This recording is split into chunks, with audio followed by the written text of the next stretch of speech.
বলে কবর দিছেও না যে বেড়ারে আগুনে পুরা মরে গেছে।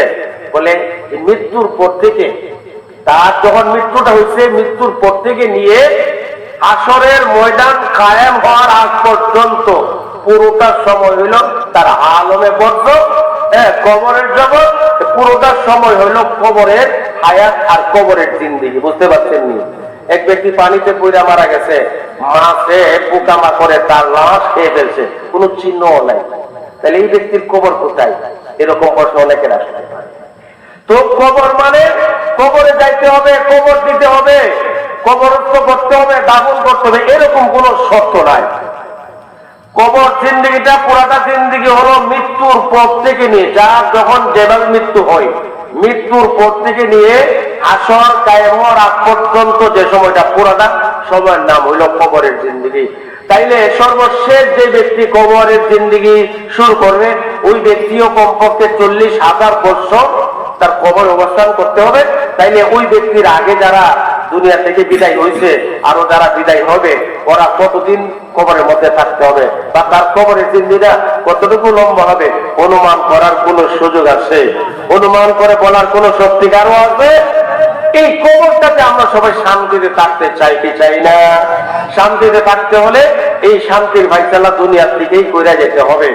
এক নাম্বার হলো সাহাবায়ে কেরামের ইমানের মতো আমাদের ইমানকে তৈরি করে নিতে হবে। কিভাবে করবেন আর কিভাবে করতে হবে অনেক আছে, বিস্তারিত ব্যাখ্যা করার সময় নেই।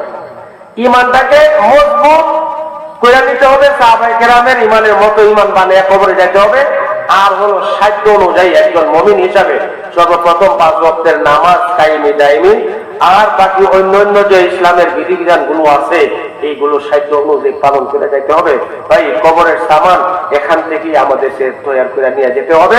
আল্লাহ পাক রব্বুল আলামিন আমাদের সকলকে, প্রথমত আমাদের ইমানকে সর্বপ্রকার তুকার থেকে যেন আমরা বাঁচায় রাখতে পারি, সর্বপ্রকার ইমান চুরের হাত থেকে, শয়তান আর তাগুতের কুফরির আক্রমণ থেকে আমার ইমানটাকে যেন অন্তত আমি বাঁচায় নিয়ে কবর পর্যন্ত যাইতে পারি। আল্লাহ তাআলা তৌফিক দান করেন, বলি আমিন। আর সাথে সাথে নেক আমলগুলো আমরা যেন কইরা দুনিয়া থেকে বিদায় হতে পারি ইনশাআল্লাহ। আল্লাহ রাব্বুল আলামিন আমার আপনার ইমানকে প্রত্যেকটা জায়গায় জায়গায়, কবরেও আমার কাজে লাগাইবেন, হাসরেও ইমানকে কাজে লাগাইবেন, মিজানে ইমানকে কাজে লাগাইবেন, ফুলসিরাতে ইমানকে কাজে লাগাইবেন, জান্নাতেও ইমানের ফায়দা পাবো। এমন কি সর্বশেষ জান্নাতের মধ্যে সবচেয়ে বড় যে নিয়ামত, সবচেয়ে বড় যে পুরস্কার আল্লাহ রাব্বুল আলামিন দিবেন, সেটা হলো দিদারে ইলাহি, দিদারে মাওলা, সরাসরি মহান প্রভুকে দেখা, নিজের চোখ দিয়া মহান আল্লাহকে দেখা।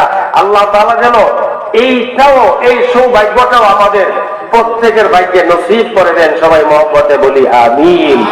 আল্লাহ তাআলা আমাদের সকলকে প্রত্যেক বক্তার কথাগুলো বোঝার, বাড়ি পর্যন্ত নেওয়ার, মানার এবং আমল করার মতো তৌফিক দান করেন। সবাই মহব্বতে আবার বলি আমিন। আস্তাগফিরুল্লাহ আল্লাযী লা ইলাহা ইল্লা হুয়াল হাইয়ুল কাইয়্যুম ওয়া আতুবু ইলাইহি। আস্তাগফিরুল্লাহ আল্লাযী লা ইলাহা ইল্লা হুয়াল হাইয়ুল কাইয়্যুম ওয়া আতুবু ইলাইহি। সবাই পড়েন, ইস্তিগফারটা পড়েন, এরপর দুরূদ শরীফ পড়বেন, এরপরে আমাদের মাওলানা কিছু কথা বলবেন, তারপরে মুনাজাত হবে।